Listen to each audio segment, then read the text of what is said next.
Merci de nous rejoindre sur RTI 1 pour l'édition de la mi-journée. Bonjour à tous. Voici pour commencer les trois titres. Les préparatifs de la Coupe d'Afrique des Nations Côte d'Ivoire 2023. Le président de la Confédération africaine de football, Patrice Motsepe, a échangé hier avec le président de la République, Alassane Ouattara, au palais présidentiel. Et à l'issue de cet entretien, le président de la CAF s'est dit rassuré des infrastructures construites. Toujours en Côte d'Ivoire, cet événement pour communiquer sur les actions des filières, institutions et partenaires agricoles. La deuxième édition de la journée de l'innovation agricole durable s'est ouverte hier dans la commune de Cocody en présence du ministre Kobena Kwasi Adjoumani. Enfin, le taekwondoïste ivoirien Cissé Cheikh-Salah, médaillé d'argent à l'Open international d'Espagne.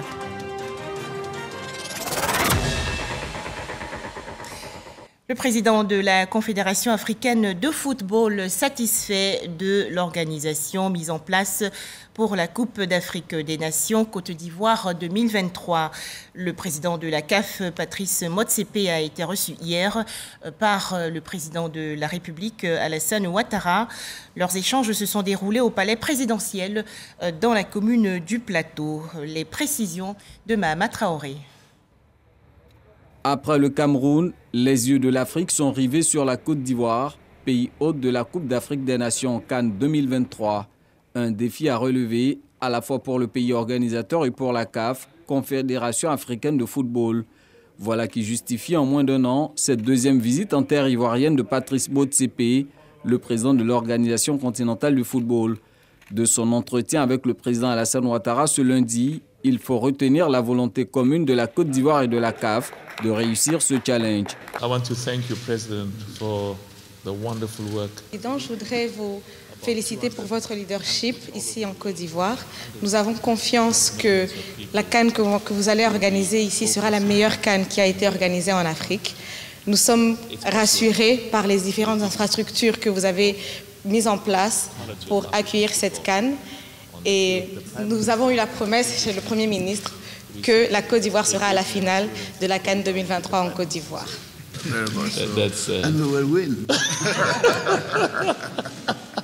Cette 34e édition de la CAN sera la deuxième de l'histoire organisée par la Côte d'Ivoire après celle de 1984. L'événement se tiendra à partir de juin 2023 dans 5 villes, à savoir Abidjan, Yamoussoukro, Bouaké, San Pedro et Korogo. Un tout autre sujet. À présent, la journée de l'innovation agricole durable en Côte d'Ivoire. Cette deuxième édition s'est tenue hier dans la commune de Cocody en présence du ministre de l'Agriculture et du Développement durable, Kobena Kwasi Adjoumani. La GINOV veut ainsi communiquer sur les actions des filières, institutions et partenaires agricoles. Les explications détaillées de Jean-Louis Gbangbo. Du sucre de table à base de sève de cocotier, des frites surgelées de bananes plantain, des tasses de latex DVA à auto-impression, des fonds de tasses. Voici quelques-unes des trouvailles qui sont présentées à cette journée de l'innovation agricole durable. Tribune offerte aux porteurs de projets dans le secteur agricole pour présenter leurs innovations. Nous avons la possibilité d'obtenir du sucre blanc, du sucre brun ou du sucre roux de coco. La comparaison physico-chimique et nutritionnelle a montré que le sucre de coco est un phytosucre. J'ai mis en place des tasses à auto-impression. La particularité de ces tasses, c'est qu'à l'intérieur de ces tasses, il y a des numéros, des référents de planteurs qui sont à l'intérieur. Donc quand le planteur enlève sa production, son numéro est marqué, son identifiant est marqué sur les fonds de tasses. Ces projets ont été conçus et financés dans le cadre du Fonds compétitif pour l'innovation agricole durable, FCIAD. L'objectif étant d'améliorer de façon durable les productions agricoles, animales et halieutiques. Ces projets ont directement bénéficié à près de 15 000 personnes reparties dans 19 régions sur 31 et dans 71 départements sur 108 que compte la Côte d'Ivoire. Au total, 19 500 personnes ont été formées sur les innovations diffusées. Le FCIAD a pu financer à hauteur de 3,7 milliards de francs CFA 44 projets et récompenser 28 lauréats pour leurs innovations. Des innovations qui devrait aider la Côte d'Ivoire à relever les défis les plus urgents de son agriculture. Cet événement que nous vivons représente une occasion unique d'amorcer un réel changement dans notre agriculture. De la lutte contre les effets du changement climatique à l'usage du numérique dans les systèmes de production agricoles qui fonctionnent pour tous, les innovations se penchent sur les questions qui définissent l'avenir de notre agriculture. Cette journée de l'innovation agricole durable a été animée de panels d'experts. 38 institutions porteuses de projets et bénéficiaires du FSIAD ont également exposé leurs produits dans leur stand.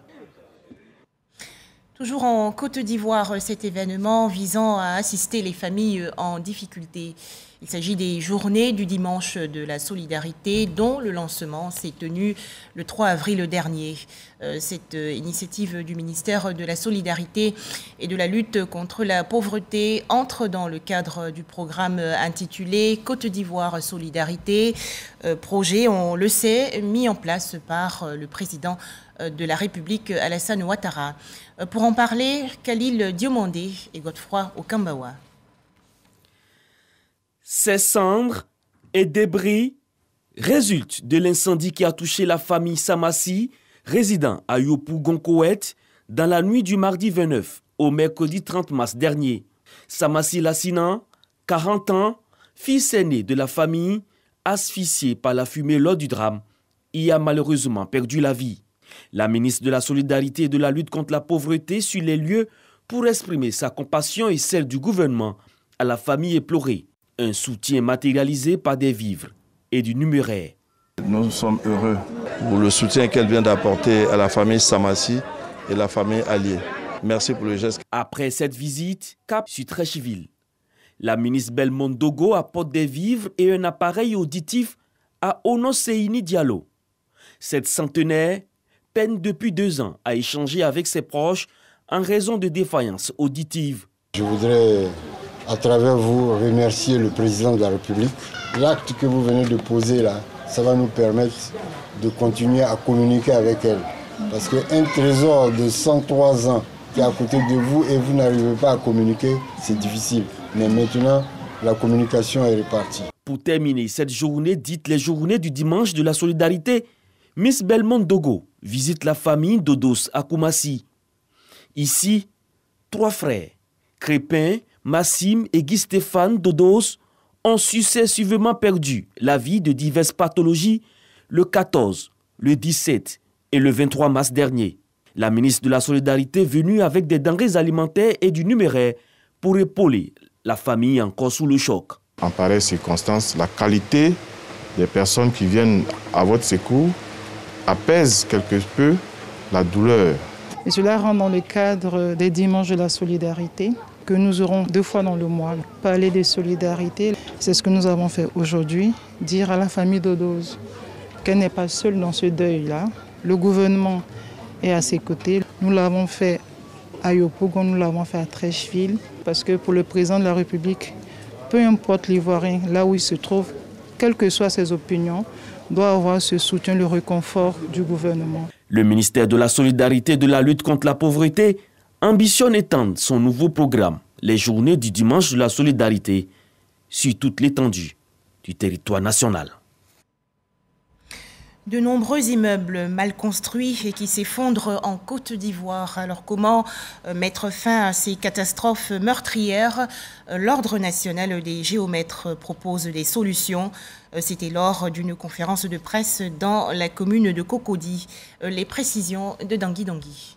Le nouveau décret déterminant la procédure de déchéance des droits sur les parcelles de terrain non détenues en pleine propriété et les conditions de leur acquisition fait déjà couler beaucoup de salive au sein d'une bonne partie de la population concernée, inquiète de se voir arbitrairement expropriée. C'est dans ce contexte que l'Ordre national des géomètres de Côte d'Ivoire a dit, lors d'une conférence de presse, être à la disposition des populations concernées pour faciliter la consolidation de leurs droits sur leur propriété. Ce décret est un stimuli pour nos concitoyens qui détiennent encore des actes administratifs, et je cite, la lettre d'attribution et l'arrêté de concession provisoire à faire le nécessaire pour faire leur demande d'ACD.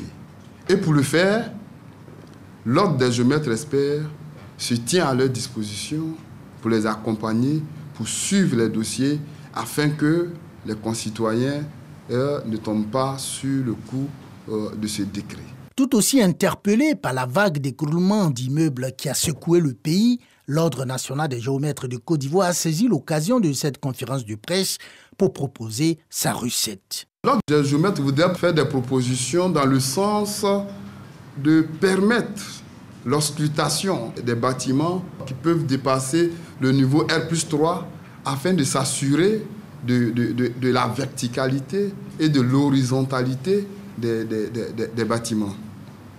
L'Ordre des géomètres voudra aussi proposer des certificats de conformité sur tous les éléments qui résultent du permis de construire et donc de vérifier les limites de la parcelle, de vérifier la bonne implantation des bâtiments prescrits sur le plan de masse et de vérifier aussi la profondeur des fouilles prescrites par les études géotechniques. À Abidjan, plus de 12 immeubles se sont écroulés depuis 2021, faisant des victimes et de nombreux blessés, selon le ministère de la Construction.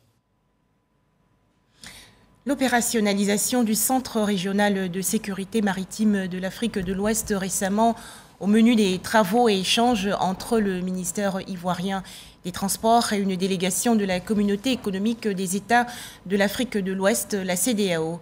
Cette rencontre s'est déroulée dans la commune du Plateau. Retrouvons Dangui Dangui. La sécurité maritime, avec en toile de fond les questions liées à l'opérationnalisation du Centre régional de sécurité maritime de l'Afrique de l'Ouest, CRES-MAO, était au menu de l'audience que le ministre des Transports a accordée à une délégation de la commission de la CEDEAO, Communauté économique des États de l'Afrique de l'Ouest.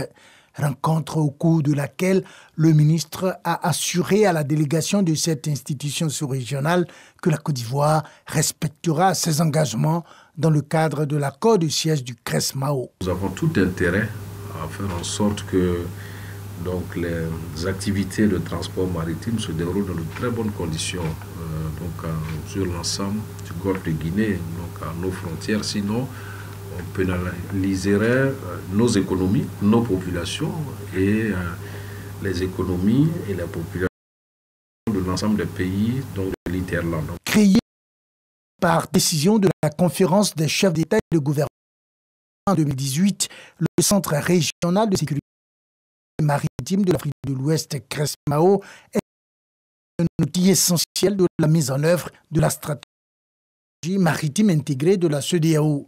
Une stratégie pour adresser, entre autres, les questions de gouvernance maritime, de sécurité et de sûreté du domaine maritime. Comment accroître et sécuriser les recettes de l'administration maritime ivoirienne? Cette question était récemment au centre d'une rencontre. Les précisions de Éric Goré. Comment sécuriser les recettes de l'État au niveau de la Marine nationale? C'est un défi majeur du secrétariat d'État auprès du ministre des Transports chargé des Affaires maritimes, en phase avec le Trésor public. À travers la direction des Affaires maritimes et portuaires, le colonel-major, directeur général des Affaires maritimes, entend mobiliser ses troupes pour réussir cette noble mission qui place la bonne gouvernance au cœur de cette politique. L'année dernière, cette direction a pu mobiliser 20 milliards de francs CFA qui ont contribué à améliorer les recettes générales de l'État. Cette année, elle veut faire plus. L'année dernière, on s'est fixé 20 milliards et par la grâce de Dieu, nous les avons atteints. Voilà. Et cette année, nous sommes allés un peu plus haut. Et c'est dans ce contexte que nous nous retrouvons ici pour penser ensemble à ce que nous devions faire.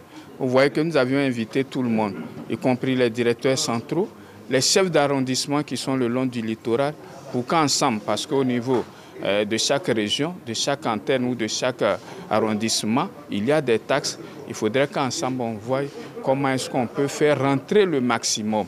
Le secrétaire d'État auprès du ministre des Transports chargé des Affaires maritimes, Seredo Célestin, instruit ce service à l'effet de réaliser ce projet.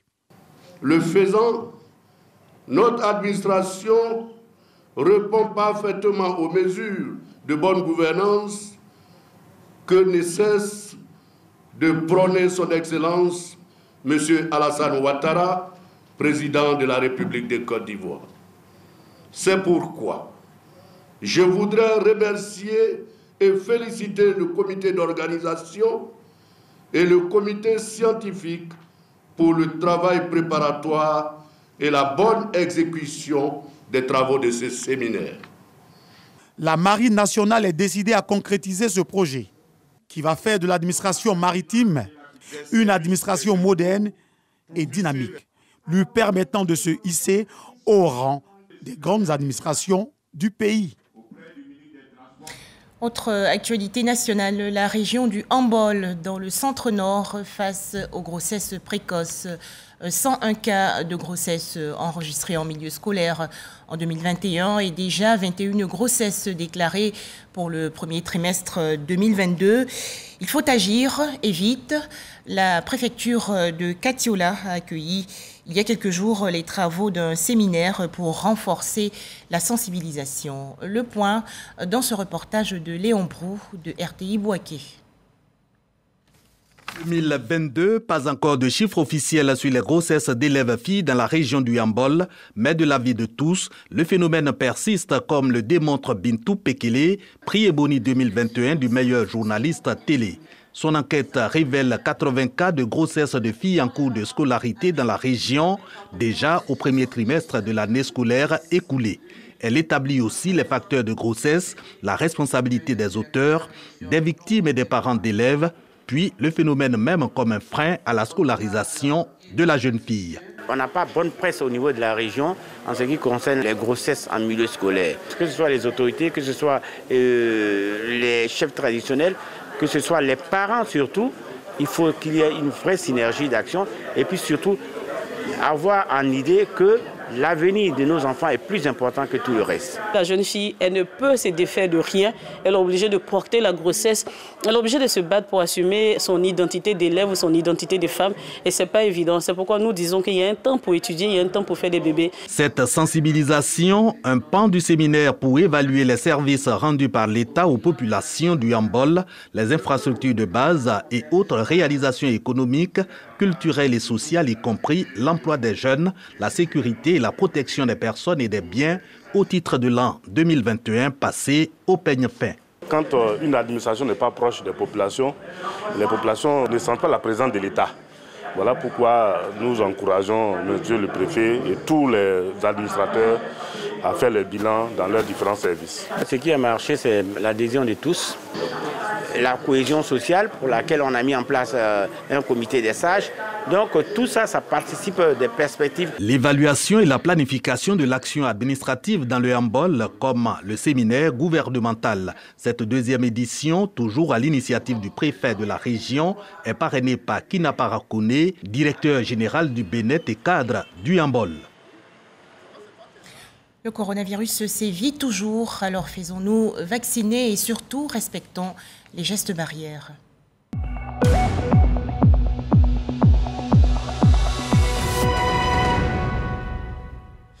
En Côte d'Ivoire, 4 nouveaux cas de coronavirus enregistrés hier par le ministère de la Santé, de l'Hygiène publique et de la couverture maladie universelle. À la date du 4 avril 2022, la Côte d'Ivoire compte donc 81 771 cas confirmés de coronavirus, 80 935 personnes guéries, 796 décès et 31 cas actifs. Toujours au chapitre santé, la signature récente d'une convention entre l'Association des sociétés d'assurance de Côte d'Ivoire et l'Association des cliniques privées. C'était lors d'une rencontre dans la commune du Plateau. Le document vise une meilleure prise en charge sanitaire des populations. Les explications de Jean-Jacques Kouaméala. Cette signature de convention cadre entre l'Association des sociétés d'assurance et l'Association des cliniques privées de Côte d'Ivoire veut définir les nouvelles relations entre assureurs et les cliniques privées, avec un point d'honneur sur le système du tiers payant. Ce tiers payant est très important à souligner parce qu'il favorise l'accès aux soins des populations de manière beaucoup plus aisée pour leur permettre de faire face aux problèmes de santé qu'ils rencontrent. Je voudrais ici, devant nos autorités, prendre l'engagement que le secteur des assurances jouera sa partition dans le respect de ces engagements et faire en sorte que nos partenaires, que sont les cliniques privées, y compris aussi la CNAM qui nous accompagne dans ce dossier, puissent travailler avec nous en symbiose de façon à ce qu'on puisse orchestrer pour nos populations les solutions les meilleures en termes de couverture d'assurance maladie. Les ministres Adama Coulibaly et Pierre Demba se sont réjouis de cet accord qui vient améliorer l'offre de services pour le bonheur des assurés et la vitalité de la branche santé qui représente environ 30% du portefeuille des compagnies d'assurance. Ils ont ensuite invité les signataires à une application stricte et rigoureuse des clauses de la Convention. Le département ministériel que je dirige se réjouit aujourd'hui de son existence, garantissant les relations entre assureurs et cliniques privées. La définition d'un tel cadre est importante pour permettre une meilleure collaboration entre les acteurs qui œuvrent chacun en ce qui le concerne pour améliorer la prise en charge de nos chères populations. J'invite les différents signataires à une application stricte et rigoureuse des clauses de la Convention afin d'éviter à l'avenir des décisions malencontreuses telles que la suspension des assurances dans les cliniques privées. Cette convention cadre est une étape de franchie dans la mise en œuvre des recommandations des États généraux de l'assurance santé organisée en novembre 2021. Autre actualité nationale, une pompe à motricité humaine pour la communauté villageoise de Kiero dans la région nord-est du pays. C'est un don de Nigué Bliman, roi du Bunkani. Les détails, Alexis Ouedraogo. Faute de pompe hydraulique, les populations de Kiero dans le département de Doropo avaient recours aux cours d'eau environnants pour s'abreuver. On ne gagne pas l'eau pour puiser, on s'en va à Kiero pour puiser l'eau. On ne gagne pas l'eau. Aujourd'hui, Dieu merci, on a gagné l'eau pour notre village. Jeudi dernier, les habitants de ce village de 400 âmes ont reçu une pompe hydraulique des mains du roi Nigué Bliman. Dans la région du Bunkani, quand nous sommes en période de sécheresse, il y a la difficulté aux populations d'avoir accès à l'eau potable. Et Majesté ayant passé 16 ans de sa vie en tant que chef de Niamey, a connu les réalités de cette zone. C'est ainsi qu'à son accession au trône central, ayant vécu les réalités de Kiero, Majesté a décidé d'offrir cette pompe-là aux populations de Kiero pour leur faciliter les activités des femmes au niveau des tâches ménagères. Les populations ont été exhortées à prendre soin de l'ouvrage en mettant en place un comité de gestion. Nous sommes venus, notre gouvernement lui dit merci et encourager les autres cadres de la région à faire en sorte que nos populations quittent dans le besoin de l'eau. Le roi du Bunkani multiplie les actions en faveur des populations de la région.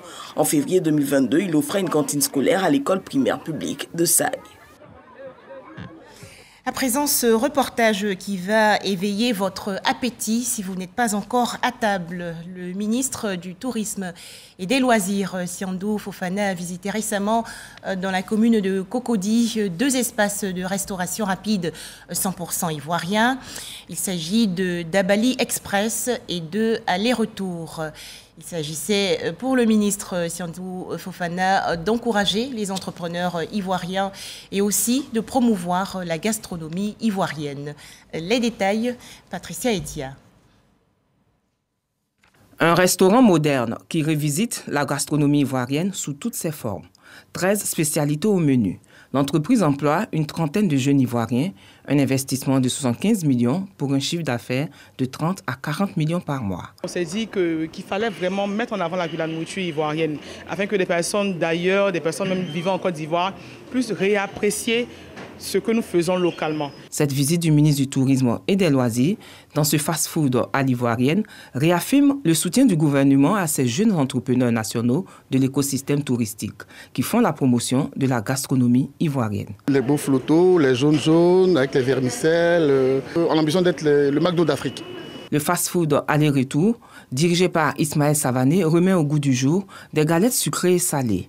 Pour un investissement de 30 millions de francs CFA, ce promoteur a valorisé les goûters qui ont bercé notre enfance.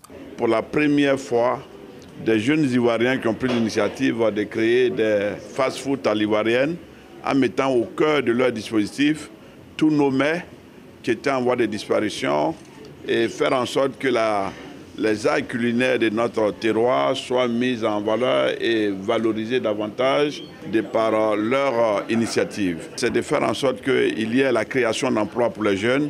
Au terme de cette tournée gastronomique, le ministre du Tourisme et des Loisirs a encouragé ces entrepreneurs de l'écosystème du tourisme. Il s'est engagé à les encadrer et à leur offrir une plus grande visibilité pour la promotion de la destination ivoirienne. Littérature sous le regard des cèdres a été présentée récemment lors d'une rencontre dans la commune de Cocody. L'auteur Marie-Angèle Ajar veut ainsi faire connaître le Liban et amener les populations à cultiver le vivre ensemble. Alors comment s'est déroulée cette séance de dédicace? Théodore Zouzou et Isaïo. Sous le regard des cèdres, une œuvre pour peindre la force des liens entre le pays de l'hospitalité, la Côte d'Ivoire, et celui des cèdres, le Liban. Un récit pathétique de l'ex-secrétaire à l'ambassade de Côte d'Ivoire à Beyrouth dans les années 60 à 80. Marie-Angèle Ajar. Il révèle le drame existentiel du peuple libanais. Ce livre-là est fait non seulement pour les Libanais qui ne connaissent pas chez eux, parce que ça parle de leur histoire, ça parle de leur culture et ça parle aussi de leur politique. Parce que le Liban connaît tellement de soubresauts du fait des politiques.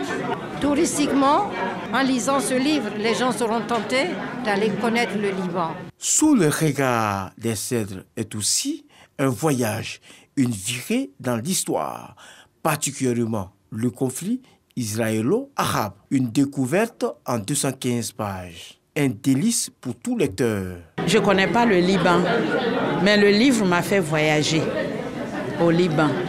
Je suis allée à Beyrouth, on a passé quelques jours et nous sommes allés à la découverte du village paternel. Son livre nous a permis de traverser le temps et de vivre cette époque comme si nous y étions. Et l'actualité aujourd'hui au Liban, avec les crises politiques, les crises armées que nous voyons, nous avons compris que c'est un texte qui est d'actualité. À côté de cela, il y a la qualité de l'écriture. Un premier essai, un coup de maître pour cet auteur ayant les deux civilisations en elle. Le livre a été écrit dans un style très plaisant, un style agréable à lire, attractif, poétique par endroits. Et ce qui est remarquable, c'est que c'est un style que l'on ne rencontre pas ordinairement chez les écrivains débutants. Marie-Angèle Ajar est à la retraite depuis 1999. Née d'un père libanais et d'une mère baoulée de Toumoudi, elle s'engage à œuvrer à la consolidation des relations libano-ivoiriennes et à promouvoir la paix. Le football, instrument de cohésion et d'intégration sociale. Un tournoi a été organisé récemment à Doropo, dans le nord-est du pays, par les cadres de la région. Plus de détails avec Franck Quadio. Le sport, notamment le football, au service de la paix et la cohésion dans le Bonkani, nord-est du pays. Nous sommes à Doropo. Et le ballon rond cristallise les passions dans leurs revers les plus positifs. Et cela l'initiative d'Abdoulaye Lamine Dembélé, cadre de la région. Objectif, occuper sainement la jeunesse de cette localité exposée à diverses menaces de niveau sécuritaire. Justement, l'un des objectifs de ce tournoi, c'est d'occuper les jeunes face aux périls djihadistes qui menacent notre zone, les occuper sainement et leur demander de coopérer avec les forces de l'ordre, les forces de défense et de sécurité pour la sécurité de la région. Au-delà du score, cette rencontre de football aura servi au rapprochement et les protagonistes sur le rectangle vert l'ont bien compris. Lorsqu'il y a des rassemblements, ça attire la cohésion et la fraternité. Et cela amène encore la paix sociale dans la zone. Invité de marque, Abdoulaye Traoré, ex-gloire du football, aujourd'hui conseiller économique, social, environnemental et culturel. Tous les enfants de la ville de Doropo ont intérêt à être ensemble. Aujourd'hui, ça se voit. Tous les partis politiques sont représentés ici. Au stade, c'est pour vous dire qu'il est important d'être tous ensemble pour une paix véritable. Des dons, mais aussi des moments de célébration de la fraternité appelés à se pérenniser. Une nécessité de la vie de tous ici. Enfin, des nouvelles sportives en images. Le taekwondo ivoirien honoré il y a quelques jours. En effet, le jeune athlète ivoirien Cissé Cheikh Salah a remporté la médaille d'argent à l'Open international d'Espagne. Voilà, merci d'avoir été avec nous. Très bonne suite de nos programmes sur RTI 1.